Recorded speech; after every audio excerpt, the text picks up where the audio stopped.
పిల్లలందరికీ వాళ్ళ తల్లిదండ్రులతో ఉగాది పచ్చడి లాంటి తీపి, చేదు, పులుపు కలిసిన జ్ఞాపకాలు ఉంటాయి. ఎవరి పేరెంట్స్ వాళ్ళకి గొప్ప కదా! అలా మా అమ్మతో నాకు బోలెడు జ్ఞాపకాలు.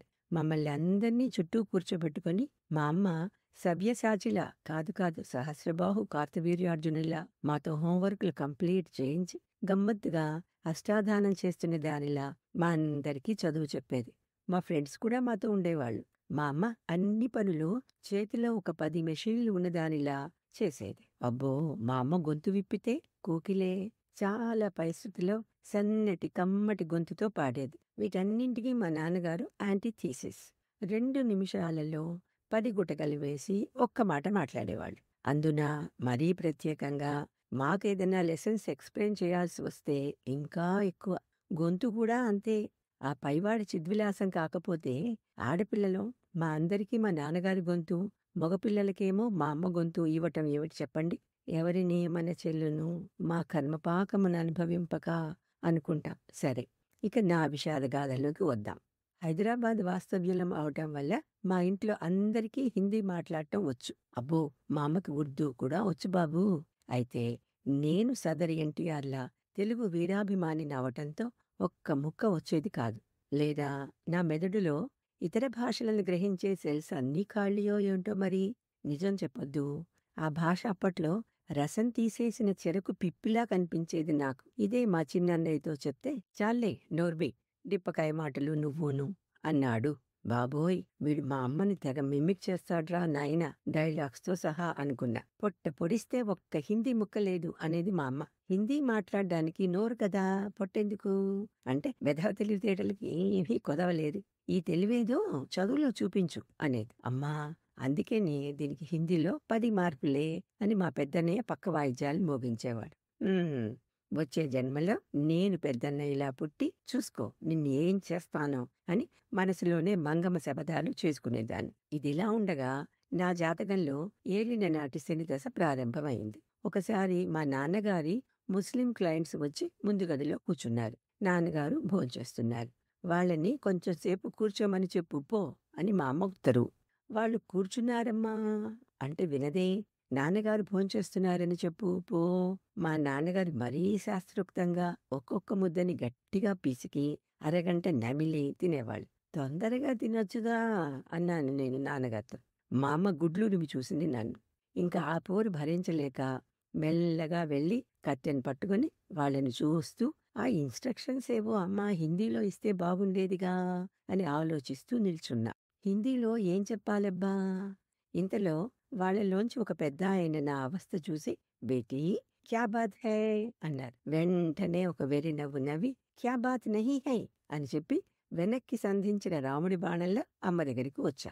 ఒసే ఏం చెప్పావే అమ్మ ప్రశ్న.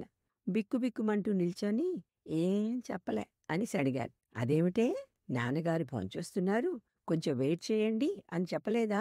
అమ్మ గొంతు శృతి కొద్ది కొద్దిగా హెచ్చుతోంది. ఇలాంటప్పుడు మా నాన్నగారికి అమిత చెవుడు వస్తుంది. మా నాన్నగారు మమ్మల్ని సపోర్ట్ చేసినట్లుగా ఏదైనా మాట్లాడితే వెంటనే మా అమ్మ ఆహా అలాగా, సరే అయితే ఇక నుంచి నేనేం పట్టించుకొని మీ పిల్లల్ని వాళ్ళ చదువుల్ని అన్నీ మీరే చూసుకోండి అనేది. మా అమ్మ బ్రహ్మశిరోనామాస్త్రం ఇలా ప్రయోగించేది. అశ్వత్థామకు మళ్ళీ మా నాన్నగారికి ఉపసంహార మంత్రం రాదు. అందుకే నిమిత్త మాత్రం భవ సవ్యసాచిన్ అన్నట్లు నిర్లిప్తంగా ఉంటారు. సరే, మా అమ్మ గదమాయింపుకి అయినా అన్నయ్యని చెప్పమని చెప్పొచ్చుగా, నన్నే ఎందుకు పంపావు అని అడిగా. నువ్వు వాళ్ళకి ఏం చెప్పావు? ఒక్కొక్క అక్షరం మీద 50 టన్నుల బరువు పెట్టి అడిగింది. మా అమ్మ పోయిన జన్మలో భేతాళుడా విక్రమార్కుడా బదలదే నా మనసులో మడిసికి సందేహం. మాట్లాడవే. ఈ నేపథ్యంలో మా నాన్నగారు మెల్లగా ముందు గదిలోకి జారుకున్నారు. మా సిబ్బంది అంతా మా చుట్టూ మూగారు ఎపిసోడ్ శ్రవణ వీక్షణాలకు. మరేమో ఆ పెద్దాయన బేటీ క్యా బాత్ హై అన్నారు.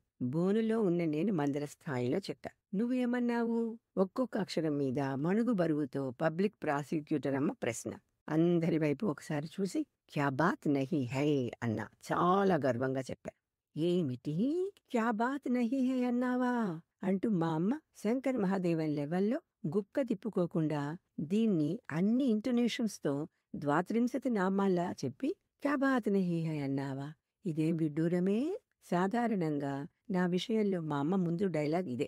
ఇంట్లో అందరూ మాట్లాడతారు. నీ ఫ్రెండ్స్ చిట్టి, లక్ష్మి, రత్న ఎంత ముద్దుగా మాట్లాడతారే! క్యా బాత్ నహీ హైటా, క్యా బాత్ నహీ హై. ఇలా ఎవ్వరైనా అంటారా? అని కింద ఒక 1000 ఒత్తులు తగిలించి ఒక ప్రశ్న వేసింది. నేను అన్నానుగా నా స్వగతం. నా మనసు చదివిన వాడిలా మా అన్నయ్య ముసిముసి నవ్వులు నవ్వుతూ ఇది అందిగా అమ్మా అంతే. సదరు మా అమ్మ మా అన్నని కళ్ళతోనే కంట్రోల్ చేసి ఒరేయ్ నువ్వెళ్ళి నోట్బుక్ పెన్ను తీసుకురా అంటూ ఆజ్ఞ జారీ చేసింది. శివుణ్ణి వారం రోజులే పట్టిన శనిదేవుడు నన్ను కొన్ని సంవత్సరాలు నిప్పుల మీద అప్పడల్లా కాల్చుకు తిన్నాడు. తోబుట్టువులంతా నా చుట్టూ చేరి హిందీ రాని మొద్దు కదలలేని ఎద్దు అంటూ ఎద్దేవా. మా అమ్మేమో ఇందులో జెండర్ సవరింపులు. ఒరేయ్ ఇది ఆడపిల్ల కదరా, కదలలేని ఆవు అనాలిగా. నాకు ముందుగా స్పోకెన్ హిందీ క్లాసెస్ ఎంత తీవ్రంగా కొనసాగాయి అంటే నేను నిద్రలో కూడా హిందీయే కలవరించటం మొదలుపెట్టానట. దాహం వేసి అర్ధరాత్రి నీళ్లు తాగుదామని లేస్తే వెంటనే నాతో పాటు మా అమ్మ కూడా లేచి క్యూ ఉఠి హో, క్యా చాహియే అని క్వశ్చనింగ్. పానీ చాహియే అని బిక్కమొహంతో ఏడ్పు గొంతుతో చెప్పి ఆ తర్వాత నుండి 2-3 సార్లు కదిలి మా అమ్మ లేవటం లేదు అని నిర్ధారించుకుని సేఫ్ అనుకున్నాక మెల్లగా మోకాళ్ళ మీద పాకుతూ వెళ్లేదాన్ని. ఒకరోజు నా కర్మ కొద్దీ ఈ భంగిమలో మా అమ్మకి దొరికిపోయా. అంతే. నేను ఏ పోస్చర్లో వెళ్తున్నానో చెప్పించడానికి హిందీలో మార్చి మార్చి ప్రశ్నలు వేసింది. బిక్క చచ్చిన నేను ఏడుస్తూ అన్నింటికి పానీ పానీ అని చెప్పడంతో చలో పానీ పీనేకి లియే హీ సహీ జా రహీ హోనా లేకిన్ కైసే అంటూ తేలికగా ప్రశ్న అడిగాను అన్న ఫీలింగ్తో అడిగింది. లైట్ కంటే సౌండ్ కంటే మెదడు చాలా వేగంగా పరిగెత్తుతుంది అని అప్పుడు అర్థమైంది నాకు. ముహ్ హాత్ నాక్ కాన్ సరే మోకాళ్ళని హిందీలో ఏమంటారు? అవి ఏ లింగం? స్త్రీయా పురుషుడా? చకచకా ఆలోచిస్తున్నా. క్లారిటీ రాలే. అమ్మ విసిగెత్తి తెలుగులోకి దిగి మోకాళ్ళ మీద వెళ్తున్నాను అని హిందీలో చెప్పు అన్నది. నేను తెల్లమతాబా కాల్చా. అంతే. ఆ అర్ధరాత్రి దీపాలు వెలిగే, నోట్బుక్స్ వచ్చే ఇలాంటి ఘటనలు కొన్ని జరిగాక తర్వాత మా చెల్లి చెప్పిందిలేండి. నా వెనక నుండి నాన్నగారు బతివిలాడుతున్నట్టుగా పాపం ఏవో సైగలు చేయటం వల్ల అరగంట మాత్రమే ప్రహసనం అయ్యాక పో పడుకో అని స్టర్న్‌గా ఉత్తర్వు జారీ చేసింది.